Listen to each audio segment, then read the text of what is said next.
Olá, queridos irmãos em Cristo, a graça e a paz do nosso Senhor e Salvador Jesus Cristo com todos vós. Eu sou o pastor Heitor Antônio da Silva, presidente do Instituto Aviva Brasil, como os irmãos já sabem. Aqui estamos para apresentar mais uma vez o nosso programa, agora num modelo um pouco diferenciado, como os irmãos têm percebido. Pois bem, nós estamos agora mudando o formato e partimos imediatamente para a mensagem, que é o mais importante de tudo, é a mensagem de Deus aos nossos corações. Neste programa, quem vai pregar é o reverendo Alexandre Reis. Ele é pastor presbiteriano, ele está substituindo temporariamente, mas talvez fique de maneira definitiva conosco. Ele está substituindo o reverendo Luiz Bacelar, que no início do ano estará gravando conosco também. Trazendo a mensagem de Deus aos nossos corações, o reverendo Alexandre Reis. Ouçamos, pois, o pastor Alexandre. Olá, graça e paz a você que nos assiste aqui no programa Viva Brasil. Que você seja muito bem-vindo, bem como sua família e todos aqueles que te rodeiam. Que o Senhor dispense para você uma bênção especial através da palavra que iremos meditar hoje e que será no texto de Marcos, no seu capítulo 10, do versículo 46 até o 52. Acompanhe comigo em sua Bíblia esse texto do Evangelho. E depois saíram para Jericó. E, quando de lá voltavam, uma grande multidão os seguiam, Jesus e os seus discípulos. Daí, no caminho, encontraram um cego, chamado Bartimeu, filho de Timeu. Estava sentado junto do caminho, mendigando, e ouvindo que era Jesus de Nazaré, começou a clamar e a dizer: Jesus, filho de Davi, tem misericórdia de mim. E muitos o repreendiam para que se calasse, mas ele clamava cada vez mais: Filho de Davi, tem misericórdia de mim. E Jesus, parando, disse que o chamassem. E chamaram o cego, dizendo-lhes: tem de bom ânimo, levanta-te, ele te chama. E ele, lançando de si a sua capa, levantou-se e foi ter com Jesus. E Jesus, falando, disse-lhe: que queres que eu te faça? E o cego lhe disse: Mestre, que eu tenha vista. E Jesus lhe disse: vai, a tua fé te salvou. E logo viu e seguiu a Jesus pelo caminho. Para nortear nossa reflexão, eu separei um tema que diz: Excelentíssimo Senhor Bartimeu. Por que esse título? Esse cego estava à beira do caminho. E, como era já um certo costume, naquela cultura, um costume nada favorável à vida, de se desprezar pessoas que nasciam com alguma deficiência. Então, quem nascia paralítico, quem nascia cego e outras doenças eram consideradas proscritas e logo viviam mendigando por toda aquela região. Jesus ia passando com os seus discípulos e, de repente, um cego começa a gritar: Jesus, filho de Davi, tem misericórdia de mim. Aqui a gente já começa a perceber o quanto e o fervor que ele clamava, dizendo a descendência real de Jesus. Jesus, tu és descendente de Davi, tu tens uma descendência real, tem misericórdia de mim, um simples cego, filho de Timeu, que hoje nem reconhecido sou por ele. Ele estava à beira do caminho, à margem do caminho, porque estava abandonado, não tinha amigos, não tinha família. Ele, em primeiro lugar, já fazia parte daquela paisagem. Aquele homem fazia parte daquele cenário. E as pessoas que por ali passavam já tinham se acostumado a ver aquela cena. Um homem à margem do caminho. E este tipo de condição, muitas vezes, sentimos dentro da nossa própria casa, da nossa própria família. A sociedade, muitas vezes, nos coloca assim.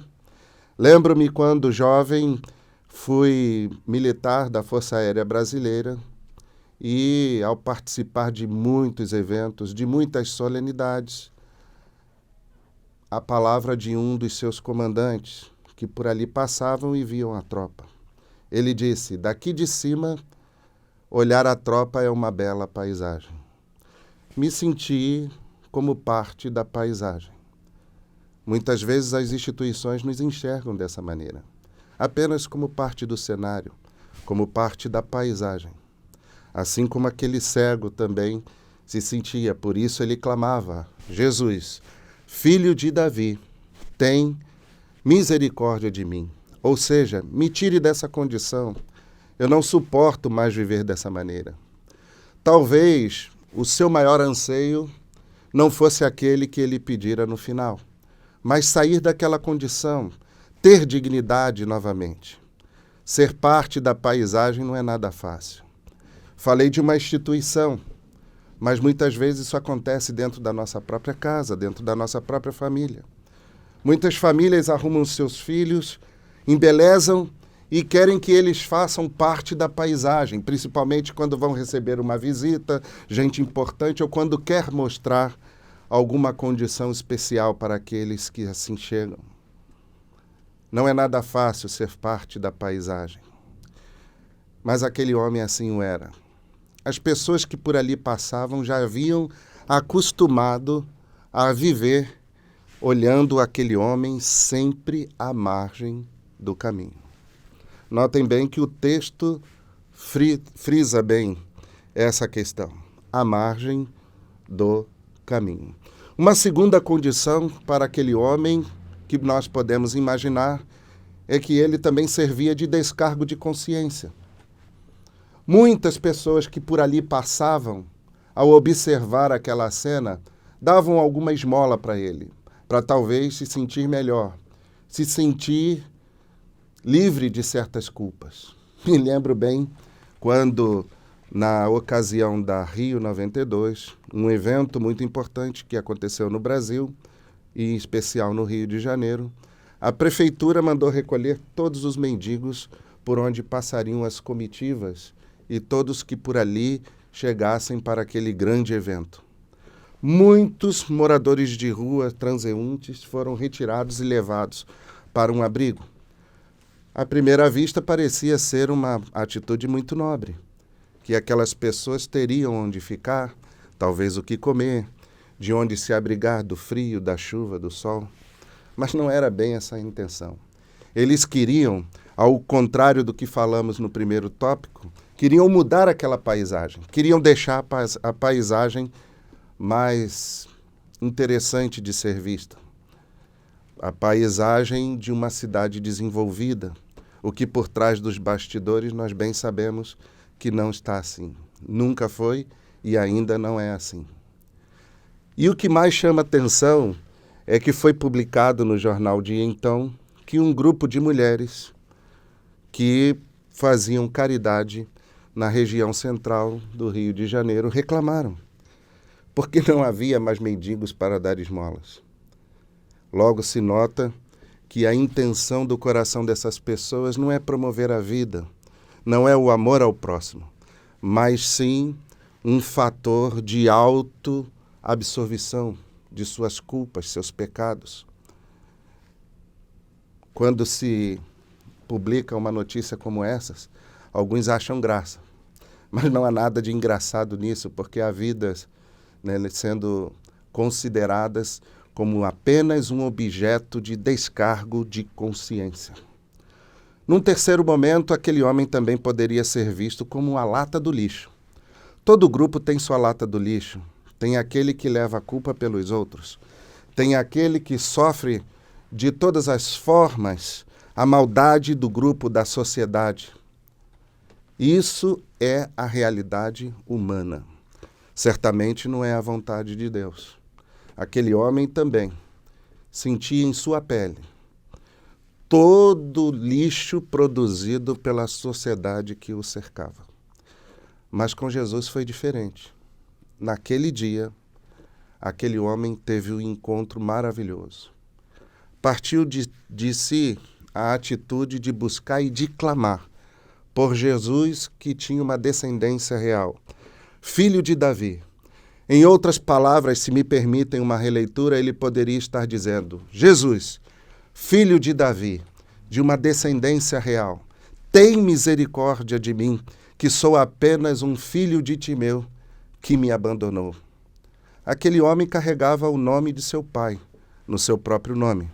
Bartimeu, Bar, era um prefixo em seu nome que indicava a sua filiação. Bartimeu, filho de Timeu. Assim como Bar Jonas. Ele carregava em seu próprio nome a sua descendência. Mas no clamor que fez a Jesus já demonstrava que a sua descendência havia o abandonado. Por isso ele clama por uma paternidade diferente. Ele clama pela paternidade de Cristo e naquele momento ele tem um encontro maravilhoso com Cristo. Porque ao ouvir os passos se aproximando, ele gritava cada vez mais alto. E assim foi atendido. Jesus parou ao ouvir aquele clamor e disse: traga-o aqui. E foram lá dar as boas novas. Olha, é como se fosse o seu dia de sorte. Levanta-te, vem ter com o mestre. E ele deu um salto, segundo o texto, lançou a sua capa e foi em direção a Jesus. E Jesus, olhando para aquele homem, disse a coisa mais importante para a vida daquele cego: que queres que eu te faça? Essa é a grande pergunta. Se nós fizéssemos uma reflexão, poderíamos dizer que aquela pergunta não foi nada interessante de ser feita, porque Jesus é onisciente, ele sabia dos anseios daquele homem, mas essa pergunta é uma pergunta que resgata. É uma pergunta que não é feita para qualquer pessoa. Para quantas pessoas você já fez essa pergunta? Pense comigo. Para um amigo? Para um parente? Ou para alguém distante que você nunca viu? Para quantas pessoas você é capaz de dizer que queres que eu te faça? Essa pergunta, no mesmo texto de Marcos, versículos anteriores, tinha sido feita para os seus discípulos, mas eles não souberam aproveitar. Pediram coisas que Jesus disse que eles não sabiam nem o que estavam pedindo, assim como foi feito. Mas, para aquele homem, essa pergunta fazia toda a diferença. Era uma mudança radical de vida. Era mudar de uma vida na sarjeta, abandonado, proscrito, para uma vida nova. Aquele homem foi transformado apenas com uma pergunta. O que mais ele poderia querer? Ele olha para Jesus e diz: que eu veja. Em outras traduções, que eu torne a ver. Há uma grande possibilidade daquele homem ter sido cego de nascença. Porque se ele tivesse sido acidentado e perdido a visão, provavelmente não estaria nessa condição. Somente as doenças proscritas eram consideradas maldições e jogavam as pessoas à beira do caminho. No texto de João 9, que também faz referência à cura de um cego, ali está explícito que era um cego de nascença. E os discípulos perguntam a Jesus: mestre, ele está nessa condição porque pecou ou foram os seus pais que pecaram? E Jesus responde: nenhum nem outro. Mas isso aconteceu para que se manifestasse a glória de Deus. Por onde Jesus passava, era assim que ele fazia. Manifestava a glória do Pai, trazendo as pessoas de sua condição miserável e colocando numa condição de glória. Aquele homem se transformou de um cego a um excelentíssimo Senhor Bartimeu, aonde o seu nome agora não faz tanta diferença, porque a sua filiação mudou. Não era só um filho de Timeu, mas um filho de Deus, reconhecido e por adoção a Jesus Cristo. Ele sim o restaurou, trazendo de volta à vida, a dignidade, e ele pôde seguir a Jesus, como qualquer dos seus discípulos. Se você está cansado de se entender como parte da paisagem de onde você vive, se você está cansado de entender que muitas vezes você é tratado como uma ferramenta, um objeto de descargo de consciência, venha para Jesus. Ele pode mudar a sua vida e Ele quer mudar a sua vida. Se você ainda mais se sente como a lata de lixo da onde você está, venha para Cristo. Saia da beira do caminho, não seja mais um marginal que grita e pede por ajuda, mas seja aquele que segue firmemente e goze de todos os benefícios de ser um filho de Deus. Para encerrar, vou citar uma das frases célebres do saudoso pastor batista Martin Luther King Jr. Ele diz que nós aprendemos a voar como aves, a nadar como peixe, mas não a tratar o nosso próximo como irmão. Vem para Cristo, que Deus te abençoe. Tendo recebido a palavra do Senhor através do reverendo Alexandre Reis, que muito nos edifica, muito nos orienta, um homem preparado, que traz um ensino profundo da palavra do Senhor.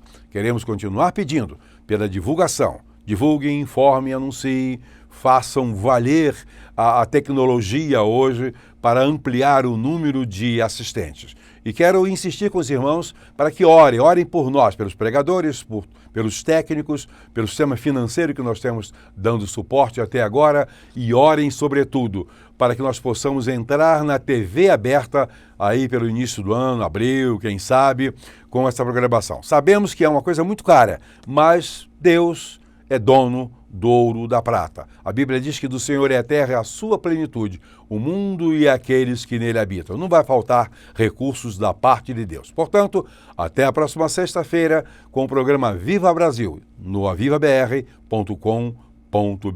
Muito obrigado.